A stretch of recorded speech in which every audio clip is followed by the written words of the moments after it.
Good evening. Welcome to the Deep 404.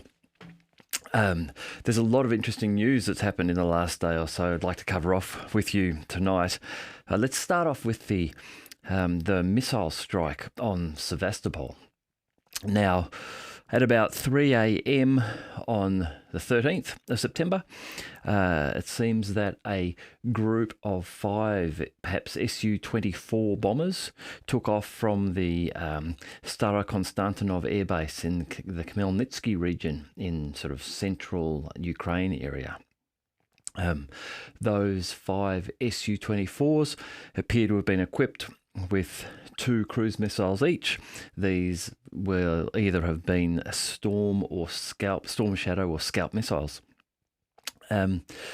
Reportedly, and this reporting is coming from a Rybar Telegram channel. Reportedly, 4 of the Su-24s reached their missile line over the Nikolaev and Kherson regions. Nikolaev area is in the northern Odessa port regions, and the Kherson area. And one carried out an attack from near Zmeiny or Snake Island. Now, Snake Island is in the Black Sea. And became quite famous in the early part of this conflict with some of the attacks that were made there and some of the confrontations with Russian warships in that area. Now, the Russian Ministry of Defense is claiming that of these 10 missiles that were fired, 5 of them were shot down by Pantsir S-1 air defense system. 1 was shot down by an S-400, and the 7th missile was shot down by a MiG-31 fighter. 3 of the missiles reached their target, and 2 ships were struck that were in the Sevastopol port. One of those ships, the Minsk landing ship, and the other a submarine, the Rostov-on-Don. The Rostov-on-Don is a Kilo-class diesel-electric attack submarine, and the Minsk Rapucha-class landing ship. Nikolai Oleshchuk, who's a spokesman for the Ukrainian Air Force, acknowledged that Kiev was behind the attack. He thanked the military pilots for a wonderful job and said the Russian forces had experienced a storm. So, while I don't know that any material of the missiles themselves have been located or found, I think there's an indication given here that these were Storm Shadow missiles, although they may well have been either Storm Shadow missiles or the very similar French Scalp missiles, or a combination of both. So, it turns out that Ukraine did have some more of these ballistic missiles up their sleeve, perhaps some French Scalps. Perhaps the reason that 3 of them did get through may be that they were and got through the Pantsir and the S-400 defences, is that they may have been Scalps and not Storm Shadows, or at least some of them may have been. Now, I'm not an air defence expert, but I imagine that you have an ability to configure your air defence for the type of missiles that you are expecting, and that you're able to fine-tune and dial in your air defence as you get more experience with certain missiles. Now, our understanding is that the Ukrainians have fired a number of Storm Shadows already during this conflict. The Chongna Bridge, those sort of examples. So we know there have been a few of them shot down by the Russians. No, so I'm just speculating here that perhaps what has happened is that 10 went, maybe 7 of them were Storm Shadows, maybe a few of them were Scalps, and it might have been the Scalps were just a little bit different and were able to get through. Because you would, I would imagine, see some delay if a different missile system was being used and fired at you. Now, the Scalps can travel at 1,162 kilometres per hour is their speed. The distance from Snake Island to Sevastopol port is 262 kilometers. So at the speed of a SCALP missile traveling at just over 1,000 kilometers an hour, there's about 13 minutes from the launch time from the Su-24 to impact. And when that SCALP missile reaches its target, it's traveling at about 3 football fields in length every second. So it's, it's booking along. Now, what's interesting is that one of those missiles was reportedly shot down by a MiG-31. So the Mikoyan MiG-31, it is one of the fastest interceptor jets out there. It can travel at speeds of up to 3,000 kilometers per hour. It entered service in 1982. It flies 3 times faster than the SCALP missile does. And it was developed in part to intercept ballistic missiles due to the Russians perceiving the threat of Western development of ballistic missiles in the late 70s and early 80s. It comes equipped with some quite interesting technology. It's equipped with an ADP-518 data link. Now, what this data link does is it allows the MiG-31 to communicate and receive radar targeting information from any other active aircraft or installation which has got the APD-518 system in it. So a MiG-31 can be in the air, can be out of its own radar detection range of a target, but another MiG-31 could be up there and could be close to it.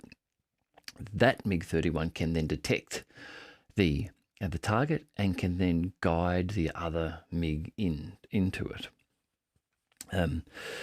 They are reportedly virtually operating unthreatened. This is the Russian MiG-31s in Ukraine. If we just have a bit of a look at them, we've looked at these before, but just here, that's the MiG-31s there. Now, they're apparently operating without real threat from the Ukrainian Air Force due to the withering away of the Ukrainian air defences, the constant attacks that they've been under, but also in air-to-air battles due to a mismatch in air-to-air missiles. The Russian MiG-31s fire an R-77 air-to-air missile. The Ukrainians don't have a great deal of fire and forget air-to-air missiles. So they have things like the R-27, and the R-27 requires the Ukrainian pilot to effectively illuminate or paint the Russian jet with radar and keep doing that until the missile hits it. So in that case where a Ukrainian jet fires an R-27 at a MiG-31, the Ukrainian has to keep the MiG-31 in his sights the entire time and be able to paint it with radar. The MiG-31, however, can fire a responding R-77 fire and forget missile and can then take evasive actions, can drop, can rise, can get right out of there with its speed and still leave its R-77 missile active and returning towards the Ukrainian jet. The R-77 Vimpel air-to-air missile that the MiG-31 fires has an intercept speed of between Mach 4 and 5. So once it's been released from the MiG-31, it can get itself up to over 5,000 kilometers per hour in its speed, and has a range of between 80 and 190 kilometers depending upon the variant. Now there are reportedly four of these MiG-31s have been deployed into the Crimea area. And they are also, those MiG-31s are also capable of firing the Kh-47M2 Kinjal hypersonic missile. Now, the hypersonic missile, it can come and greet you at a speed of over 12,000 kilometers per hour. So it'd be interesting to see if the Ukrainians do have more SCALP and Storm Shadow missiles, because we haven't seen an attack use them for over a month now. The last attack was on the 7th of August, which was the day after the attack on the Starokonstantinov airfield. And while that attack, some commentators after the attack had expected to see more damage to the airfield, what it appears happened there was that the Russians were actually targeting a stockpile of Storm Shadow missiles.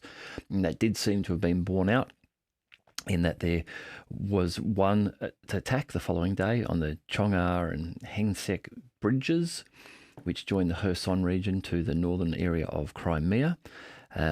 But that was reportedly achievable because the Ukrainian Su-24s were already loaded up with their Storm Shadows at that time. They weren't at the airfield when the attack happened on the airfield.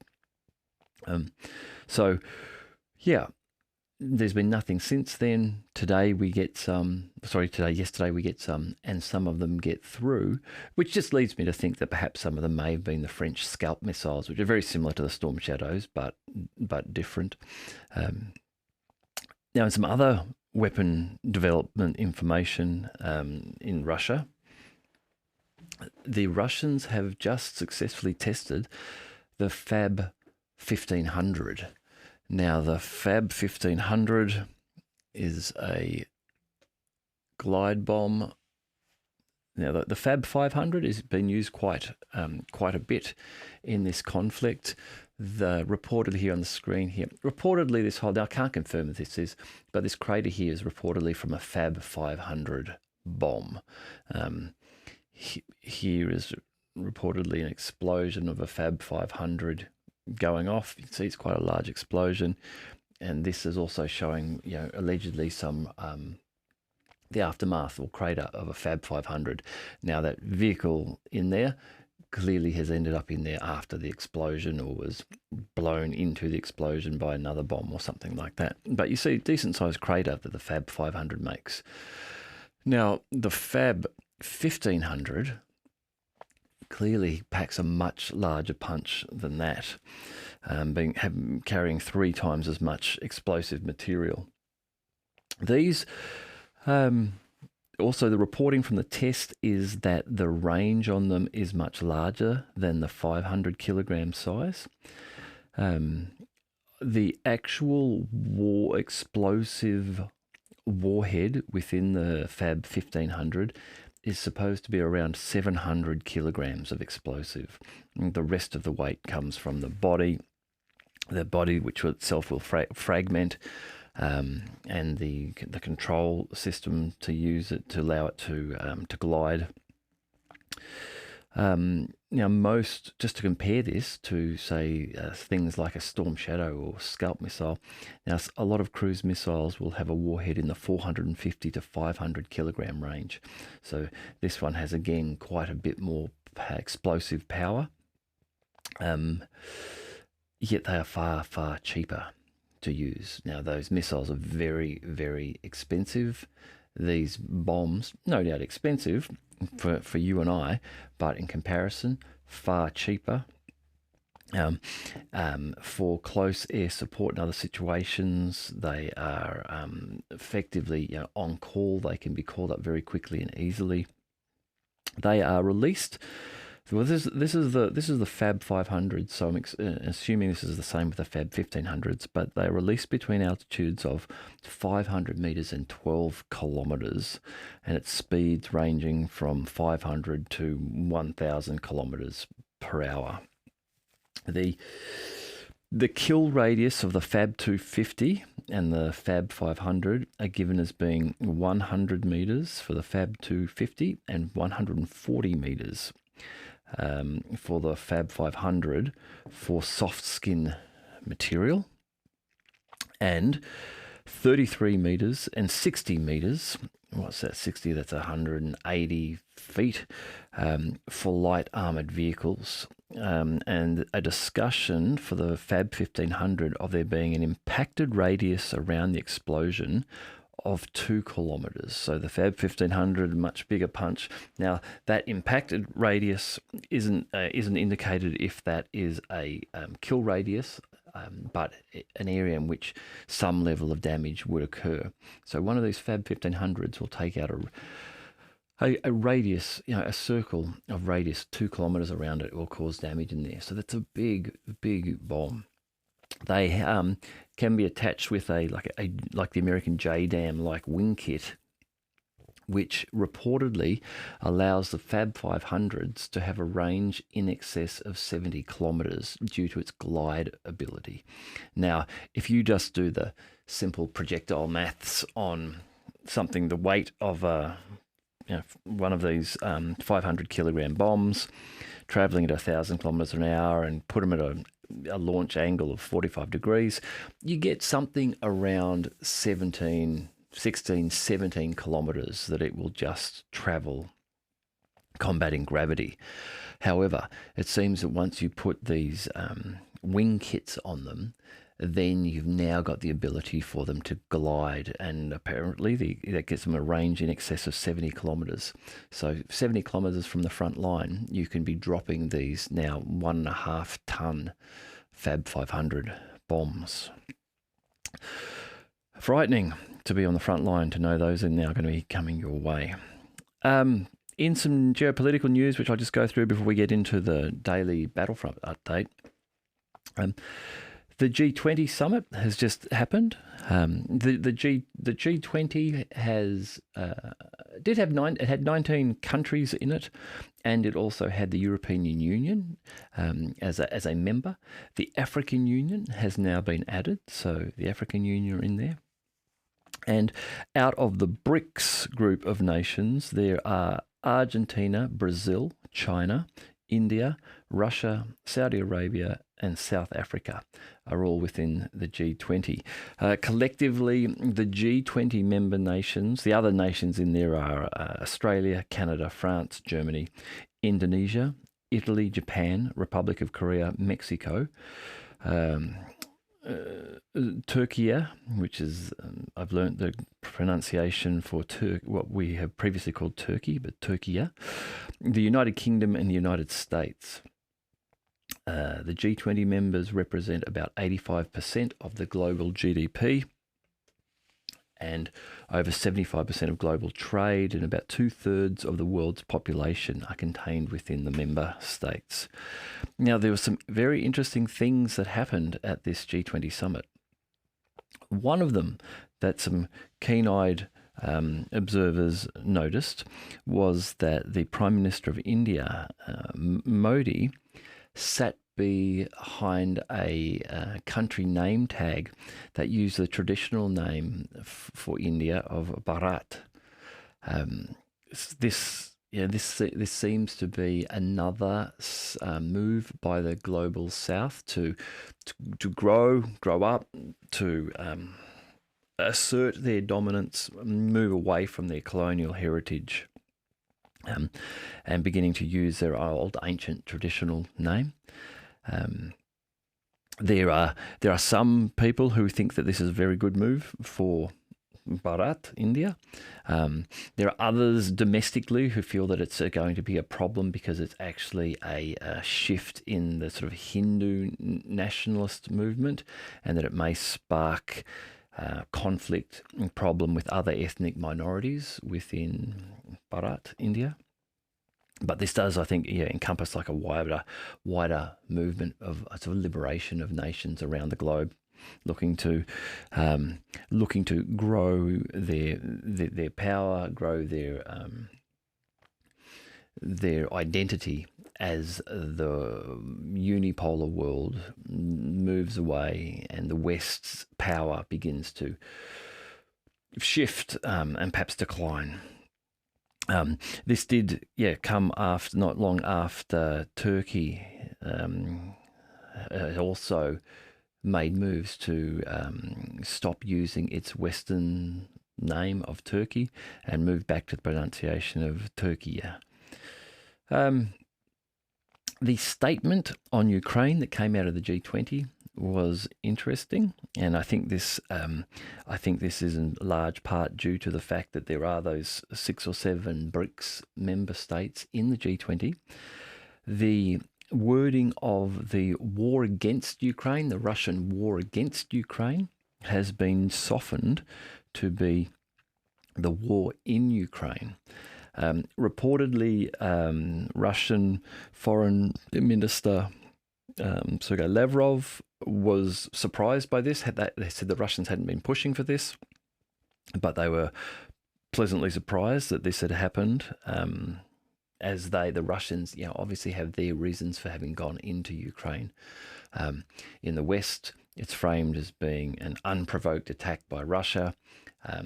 As we saw Jens Stoltenberg announce earlier this week, the Russians feel as though their need to go into Ukraine was due to NATO expansionism, and Jens Stoltenberg seemed to quite openly admit that that was happening, and that NATO would not be accepting Russia's requests to stop NATO advancement.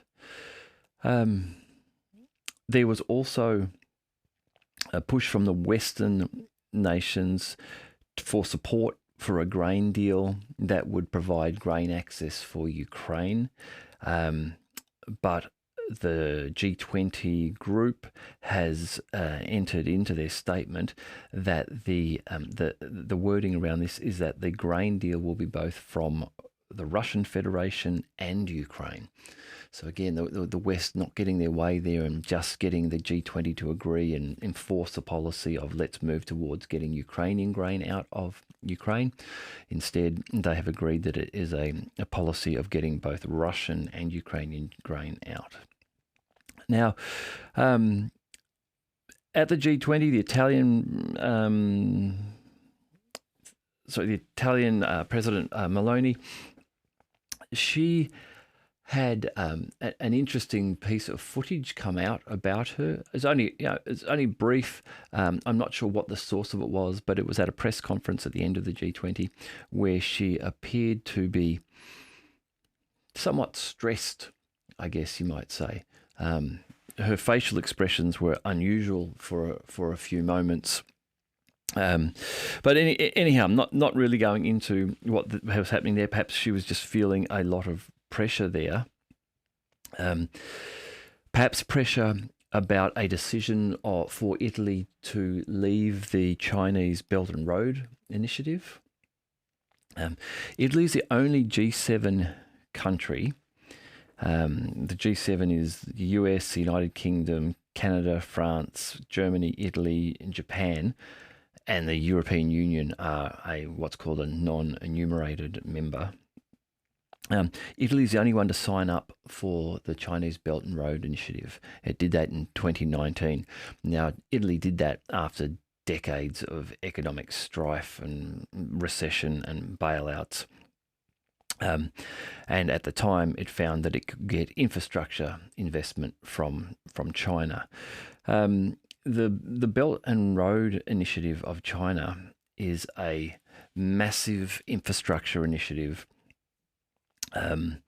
The road component of it, interestingly, refers to water transport and like sea transport, and the belt component talks about highways and overland roads. But it is an initiative to trade along the old Silk routes, the global Silk trade, and extend them.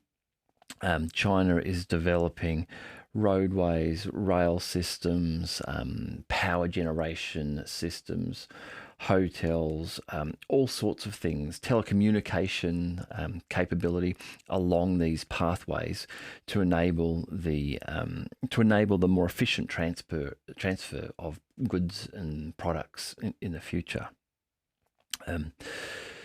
So yeah, it's interesting now that Italy are talking about leaving the Belt and Road Initiative. They are suggesting that they already have existing agreements with China, which they would like to focus on and step out of the Belt and Road Initiative. They're claiming that the Belt and Road Initiative, since they signed onto it, they have not seen the expected love and investment from China that they would have expected to have seen. However, I think there's probably more to it than just that. I think with what's going on globally at the moment, that Italy are looking to align themselves with their Western allies. As we see BRICS separating out, we don't see Italy and France moving into BRICS. That's unlikely to happen. So here, I think what we're seeing is Italy perhaps being told to sort of toe the line, get out of the Belt and Road Initiative, stop getting so close to China, and get back in line with the other European and Western nations.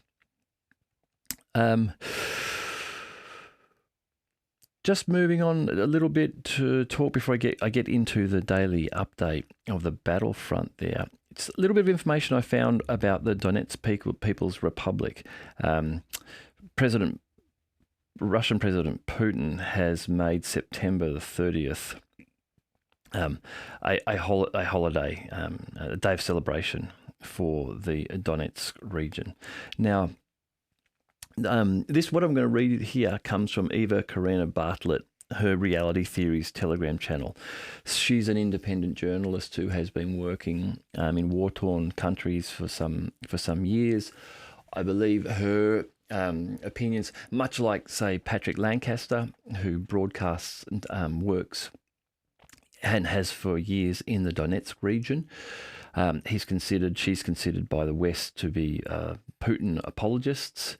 However, they do seem to report and back up a lot of their reporting with video footage, that type of thing, from areas within Donetsk and within Ukraine, which may be predominantly Russian, and tell that side of the story. Anyhow, it's just she's put this piece together, and a little bit of this is just interesting around Donetsk, and we'll talk about the Donetsk area in the daily battle update. Russian President Vladimir Putin has proposed September 30 to be a memorial date in honour of the entry of the new regions into the Russian Federation. On March 2014, in response to the coup d'etat in Kiev, the Maidan coup in Kiev, mass protests took place in Donbass. On April 6th, Donetsk demonstrators occupied the regional administration building, thus protesting the seizure of power by Ukrainian ultra-nationalists, and their plans to limit the rights of the Russian-speaking population, cut neighbourly ties with Russia, and achieve the country's goal to join NATO. On April the 7th of 2014, representatives of the administrative territorial units announced the creation of a new state, the DPR, the Donetsk People's Republic. So I'm not reading all of this and saying that this is what happened. I'm just reading what she has written here, because this gives some good background as to why the fighting in Donetsk and Ukraine started in 2014. Regardless of what you think of Ukraine and Russia in this, the fighting started for a reason, and this gives some of those reasons, and it gives a description of some of the events that happened at that time when it started. On April the 13th, 2014, the acting Ukrainian President Alexander Turchinov signed a decree on the start of the so-called ATO, which was de facto punitive operations against Donbass. Slavyansk region was the first to be shelled from the 12th to the 13th of April 2014. Then the fighting gained momentum. In this fighting against what Ukrainian were considered to be separatists in the DPR, Ukraine used tanks, aircraft and artillery. In response, an armed militia began to form in the DPR, from which many volunteers from Russia joined.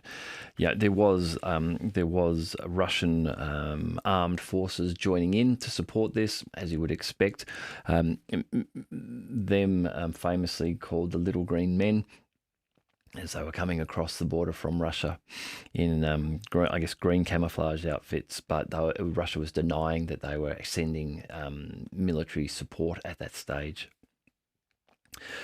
A referendum on self-determination of the DPR was held on May the 11th, 2014, and more than 89% of the votes were given in favour of state independence.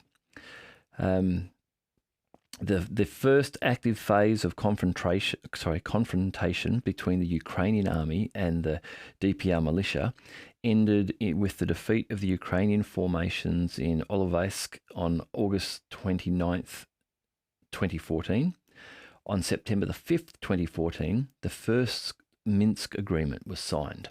So the Minsk agreement famous, important agreements in the context of this entire conflict came to rise because of this fighting in the Donbass, in the Donetsk People's Republic area.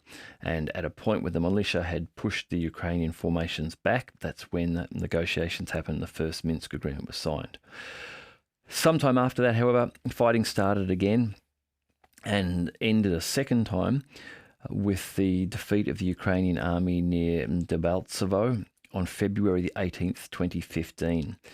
After this, the second Minsk agreements, Minsk II, were signed. And the purpose of these agreements was to try to reconcile the parties that were fighting and to put limits on the armament of both sides, of the Ukrainian army and of the Donetsk DPR area. As we know now from Angela Merkel herself, the former German Chancellor, the Minsk agreements were not honoured by the Ukrainian side, and they were taken and used as an opportunity to arm Ukraine at a period of time when, via the Minsk Accords, they shouldn't have been sort of arming up Ukraine, but that's what seems to have happened, hence Ukrainian armed forces being in such good fighting shape when the special military operation kicked off in February of 2022. By that stage, the Ukrainian army had 8 years of equipment, training, NATO guidance given to their armed forces. I think the NATO countries were training 10,000 or more a year of Ukrainian soldiers in NATO tactics. So that was while the Minsk agreements were meant to be in place and that sort of thing wasn't happening, but that was occurring in Ukraine.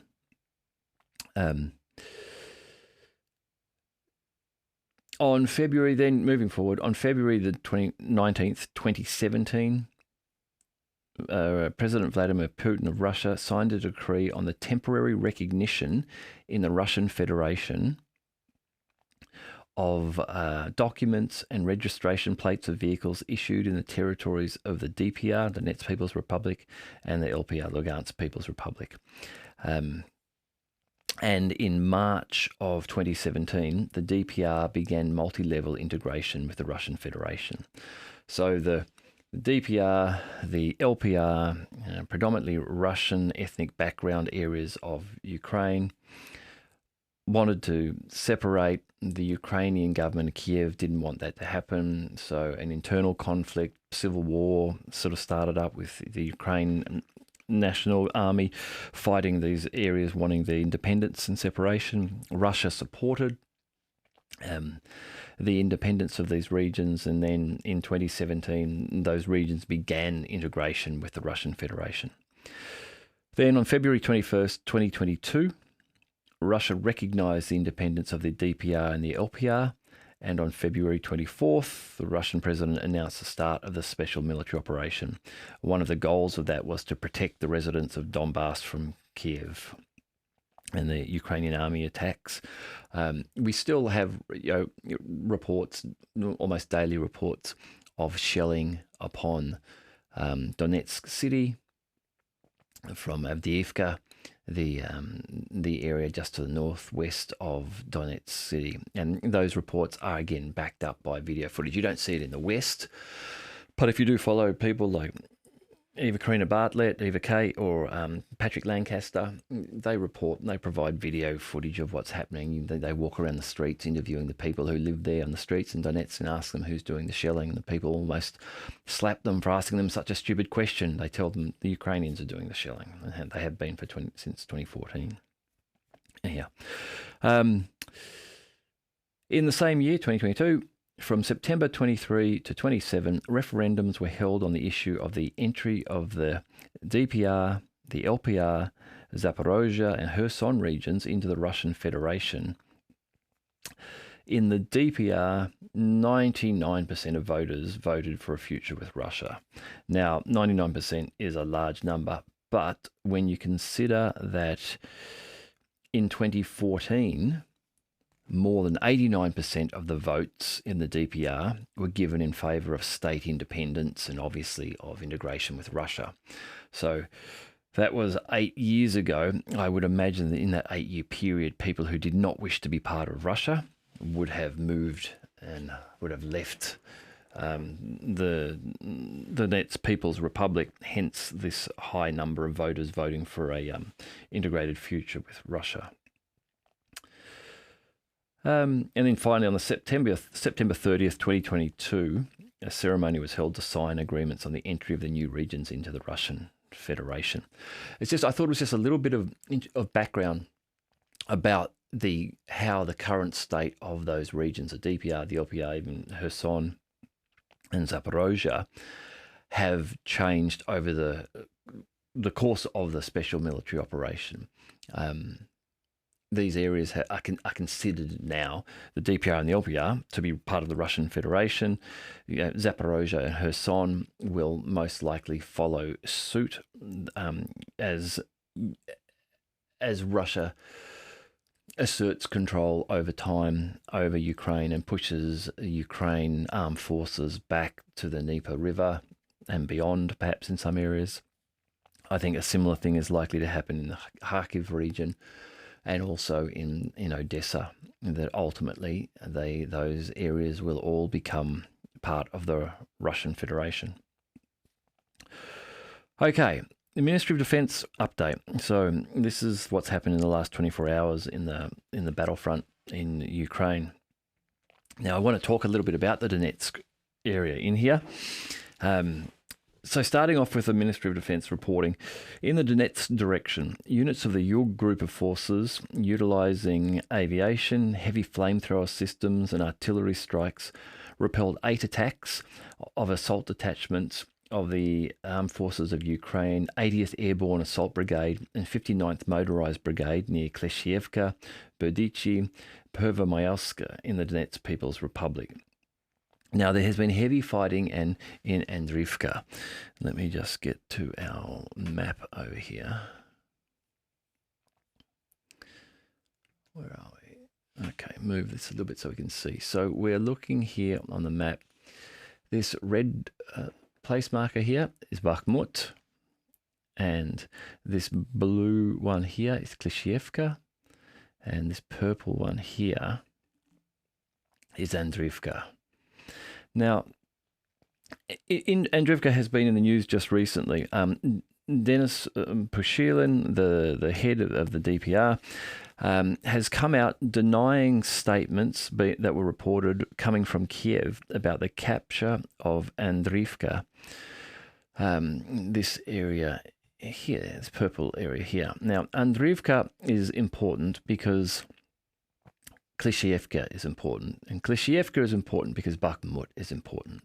The Ukrainian army has committed to defending Bakhmut, and now that Bakhmut has been lost to the Russians, to reclaiming Bakhmut. There have been reports of very strong disputes between the US backers of Ukraine in this conflict and the Ukrainian leaders of the army, Ukrainian army, about the amount of resources being thrown into the fight with Bakhmut. The US are saying that you shouldn't be wasting your time and putting so many into Bakhmut. Instead, you should be taking those forces and moving them down to Robotne, where our plan was to push through Robotne to get down to Tokmak and Melitopol and get to the Sea of Azov and capture Crimea and have something to bargain with.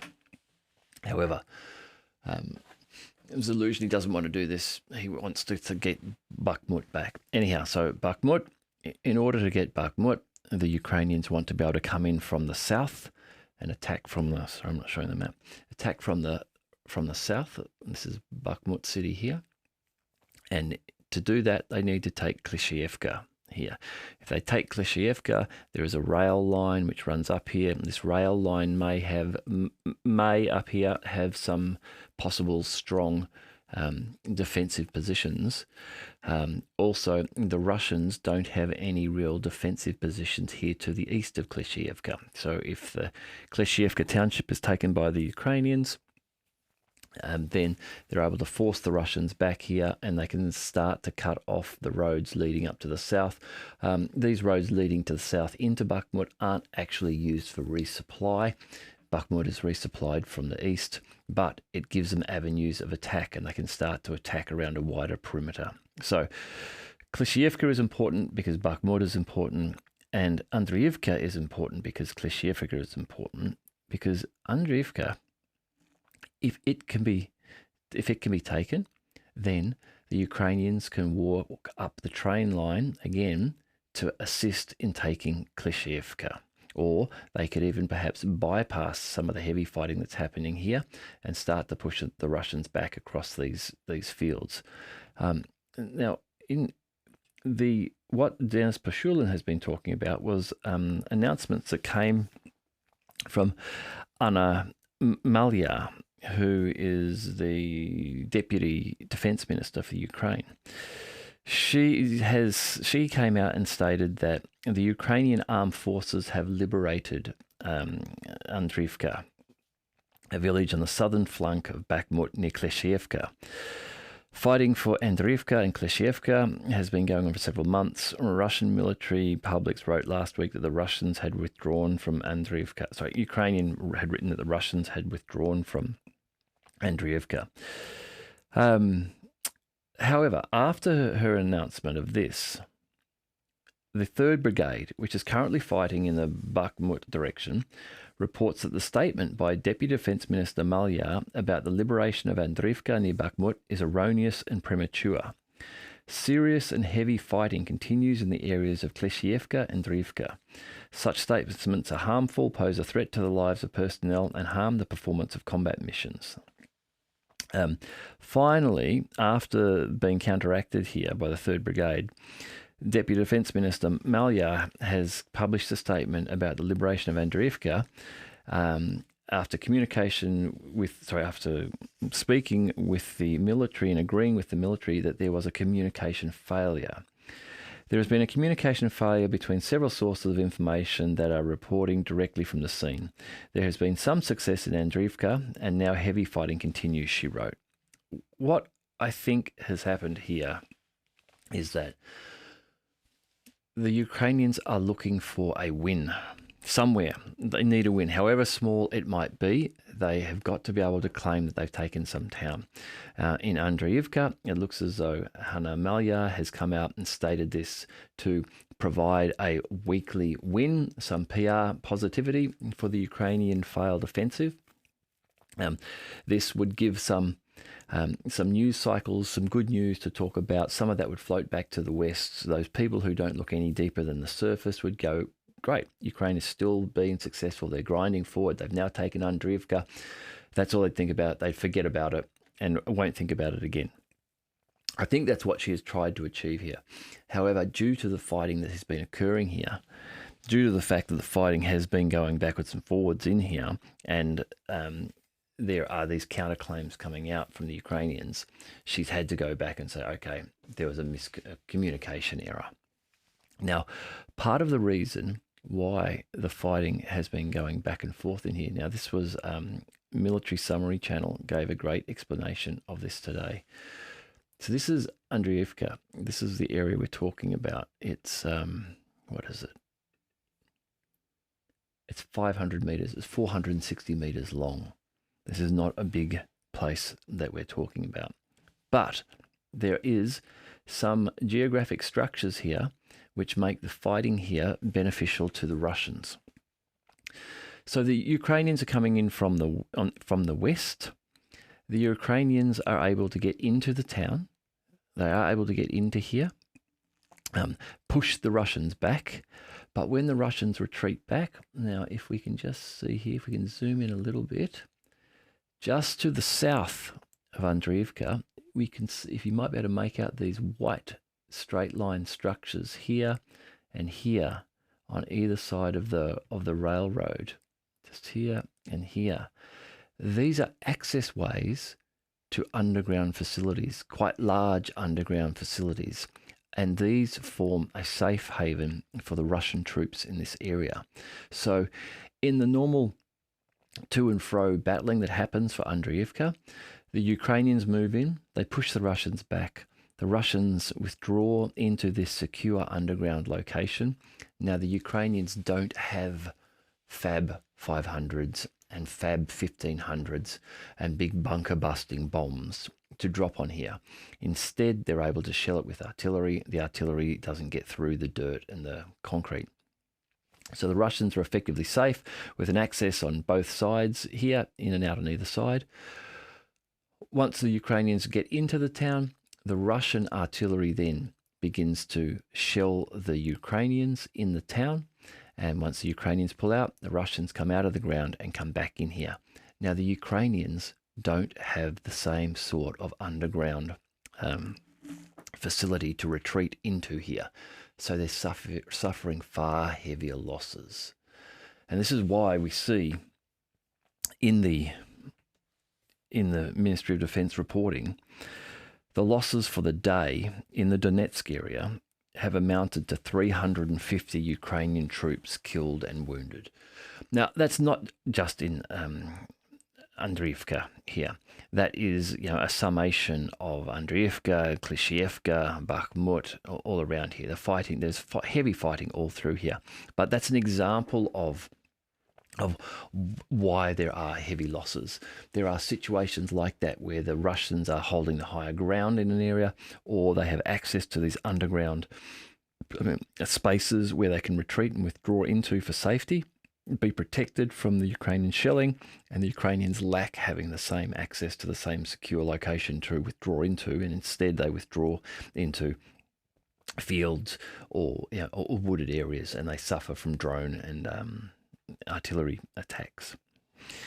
Anyhow, going back onto the reporting from the Ministry of Defense. So in the Donetsk area, 350 Ukrainian troops killed and wounded. Again, the Ministry of Defense get these numbers reportedly from intercepts of the Ukrainian communications.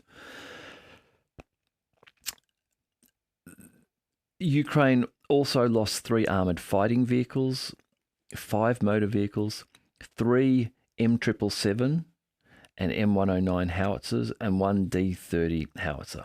Now, I don't know if that's the way it's written here. I don't know if that is saying that there were 3 M777s lost and 3 109 howitzers, or it may be that there were 3 M777s lost and 1 M109. I'm not sure. In either case, there's at least 5 and possibly 7 artillery pieces lost in this area in one day. Also, just from reporting in Soledar, just up to the north of Bakhmut here, Bakhmut in the red and Soledar just here in the blue. Now, Soledar again is where there is salt mines, there is underground, there are underground facilities there that can be of use to whoever's holding that area. But interesting reporting from Soledar is someone suggesting that they saw 20 drones in a line flying through the sky to attack in Soledar. The comment was that they're hitting the city, some kind of terrible drone invasion. So again, not great detail on what the outcome of that was, but just we're starting to see again here the numbers of drones being used in this fighting. In this case, Soledar being attacked by 20 of them in a line. The Ministry of Defense reports that one ammunition depot of the Ukrainian 28th Mechanized Brigade has been hit close to Dilivka in the Donetsk People's Republic. Moving then to the Zaporozhye region.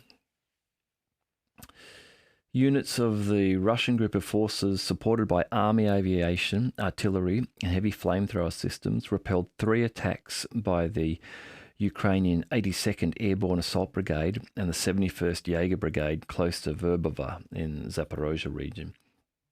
Verbova is just to the east of Robotny. Now, Robotny is the area where the fighting has been very intense, because that is the area where the plan was for the Ukrainian forces to break through. This is Robotny here. Oh, sorry, that's Robotny there. Verbova is just here to the right, to the east of Robotny. Heavy flamethrower systems used to repel 3 attacks from the 82nd and 71st Brigade in the area around Rybar. Up to 95 Ukrainian personnel, 1 tank, 2 armoured fighting vehicles and 3 motor vehicles were neutralised. In the course of counter-battery artillery warfare, a US-made M777 and M119 howitzers, 1 UK-made F-70 howitzer, 1 M-Star-B howitzer, 1 D-20 and 1 D-30 howitzer were destroyed. So here in the Zaporozhye region, we've got 1, 2, 3, 4, 5, 6 pieces here, plus 5 to 7 in the Donetsk region. Again, we're seeing across the front line, it's near, sort of 20 pieces a day cumulative total of artillery being reported as being destroyed. There's a Ministry of Defense from Russia figures, so you choose whether you wish to believe them or not.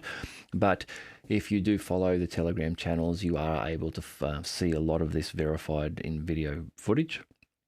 I'm not suggesting all of it, I've seen all of it verified, but you do see large numbers of videos reporting these losses, which seem to indicate that these numbers aren't completely made up. There certainly is daily new footage showing losses of equipment. The counter-battery warfare is a really important part of what is happening here. Obviously, the tactics here for getting infantry into attack a position.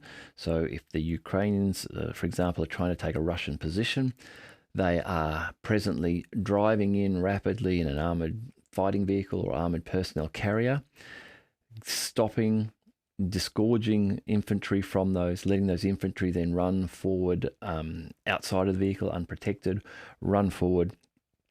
As they've been doing this, the Ukrainian artillery has been shelling the locations of the Russians, and then once the Ukrainians get there, the Ukrainian artillery stops shelling, and the Ukrainian soldiers attempt to overtake the positions of the Russians. Now, as soon as the Russians retreat and withdraw from that location, the Russian artillery then starts shelling those locations because the Ukrainians are there. So a lot of activity goes on with counter-battery warfare, trying to destroy your enemy's artillery. Because if you can get the upper hand, if you can take out your enemy's artillery, you then now either stop their ability to assault you because they decide that they can't perform their assault because their tactic requires artillery to be involved, and they say, we're not going to do it because we haven't got artillery, or they're forced to assault without the cover of artillery, which means that as they are approaching now, driving up towards your positions, getting ready to disgorge their infantry from the vehicles, you're able to shell them at will because you don't have any incoming ordnance aimed at your own artillery. Your artillery is free to do what it wants, which gives you an advantage. And so that's, again, why we're seeing such a focus here on artillery each day in the reports of the equipment that's being destroyed. Now in the South Donetsk region, so this is this area around here. This is around Starokonstantinov, Eurozhny, this area here.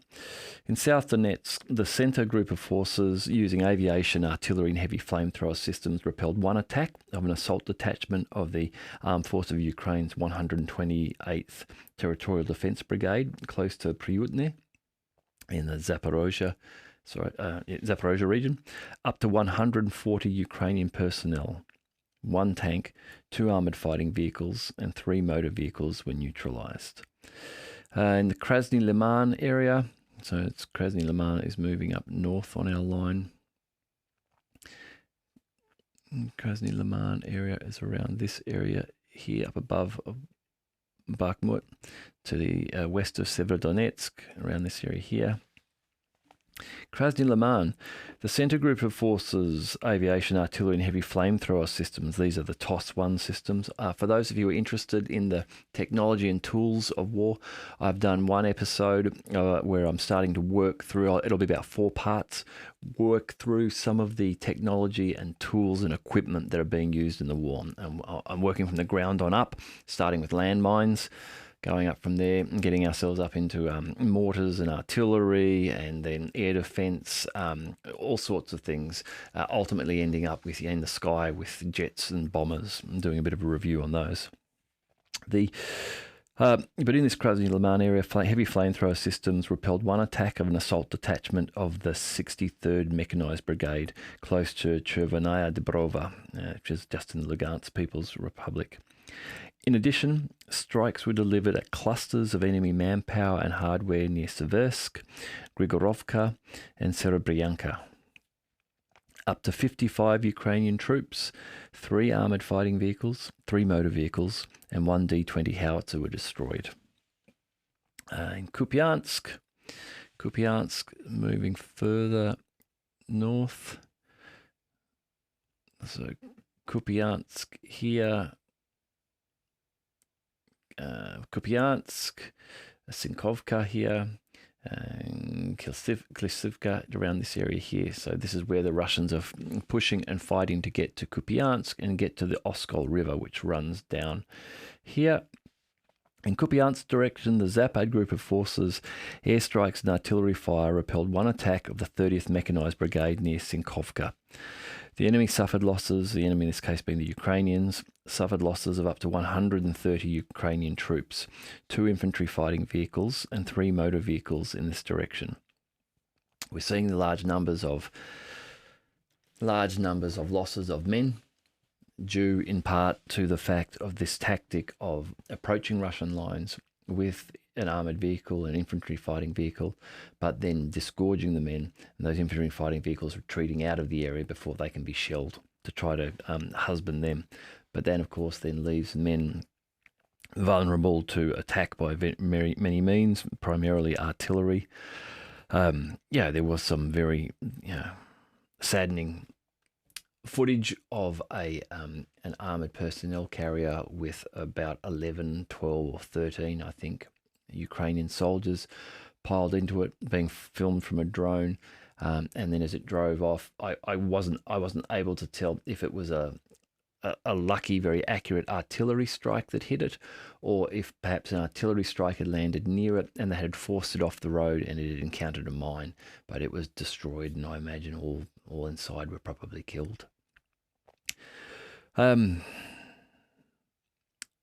the Kupiansk region, in addition to those losses I've just mentioned, in the course of counter-battery warfare, again, this is becoming more and more prominent in the reporting, 1 M777 artillery howitzer, 1 M109 Paladin artillery system, as well as a US-made AN/TPQ-36 counter-battery radar station was neutralized.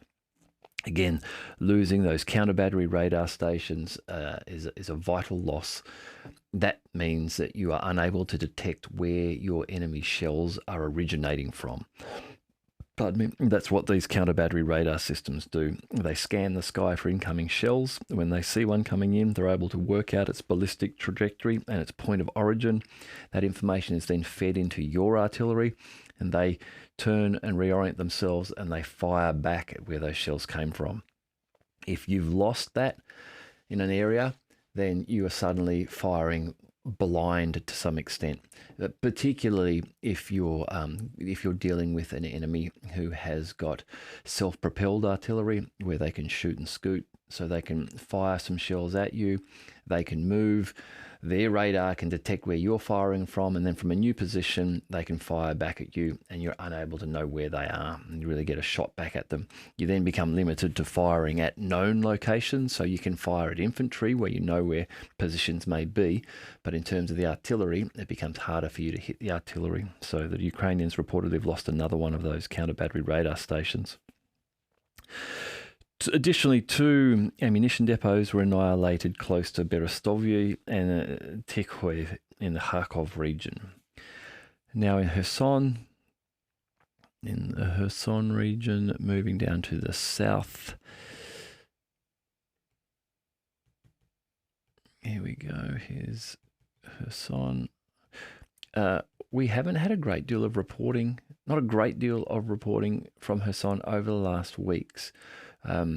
after the activity of maybe 2 months ago around the Antonovsky Bridge, and then maybe a month or more ago, the Ukrainian assault on Kozachi-Laheri, this area. Oh, sorry, I haven't got the map up. Kozachi-Laheri, this area here. Antonovsky Bridge is back here, and this is Kherson City here. Things have gone relatively quiet. However, there have been many reports, and again, Military Summary Channel does a great job of reviewing this in a temporal sense, showing the accumulation of attacks over time. But along this western or right-hand side of the Dnieper River, there is a growing accumulation of Russian strikes along here. So clearly the Ukrainians are attempting to amass forces and troops along here, are looking at a way to get into these islands and get across, but the Russians at this stage seem to be inflicting quite heavy damage on them along that area. The Ministry of Defence reports that in the Kherson region, up to 70 Ukrainian troops, 1 armoured fighting vehicle, 7 motor vehicles, as well as 1 D-30 howitzer were neutralised by fire. In addition, 1 P-18 air target detection and tracking radar station was destroyed near Novopavlovka in the Donetsk People's Republic. That P-18 air target detection system, tracking radar system, may well be part of an anti-drone system, something to try to be able to detect drones and counteract those. 2 command posts of the 100th Territorial Defence Brigade and the 15th Regiment of Ukraine's National Guard were hit near Serebryanka and Krasny Liman area, and an ammunition depot was wiped out close to Trudovoye in the Zaporozhye region. Finally, fighter aviation of the Russian aerospace forces shot down 1 Ukrainian Mi-8 helicopter near Krasny Liman. So for the battlefront update, we're seeing what I would term as being similar sort of reporting to what we've had over the last few weeks. Lots of reports of Ukrainian artillery being destroyed. High numbers of infantry reporting has been killed and lost.